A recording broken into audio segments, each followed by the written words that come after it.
Good afternoon. Thank you for the opportunity to speak with you today.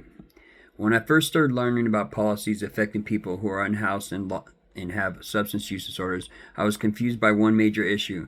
There seemed to be a disconnect between housing and treatment. Many housing programs require individuals to show proof of sobriety or force them to complete treatment before they can receive housing. Other programs require individuals to first be housed before they can fully participate in treatment. Why can't we provide people with housing and treatment together? If an individual does not have stable housing, it is incredibly difficult for them to remain engaged in treatment. This all leads to people bouncing from being homeless to detox programs to emergency services. The old model of housing policy was abstinence first. This philosophy centered around forcing individuals to prove that they were sober before providing them with stable housing. Over the past 20 years, we have learned that this simply does not work.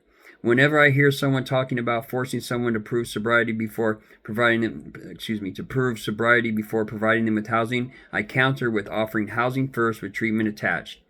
Housing first with treatment attached, or what many people are referring to as integrated housing and treatment, provide unhoused individuals with stable housing. Once someone has a safe place to live, they are offered services such as counseling, case management, peer support, and mat therapy.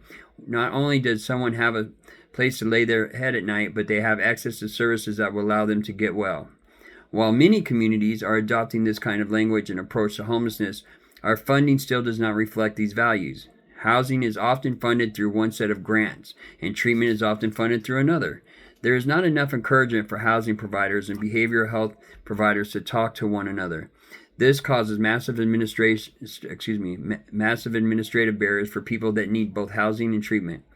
State and federal laws can help improve these systems by expanding low-barrier housing with on-site behavioral health services, encouraging housing providers and doctors to coordinate on care. By allowing people to have access to both housing and treatment, we are better addressing the complex needs of people who are experiencing homelessness with substance use disorder. Not only do these programs improve outcomes for people who need housing and treatment, but they also save taxpayers by reducing ER visits, hospitalizations, and incarceration rates.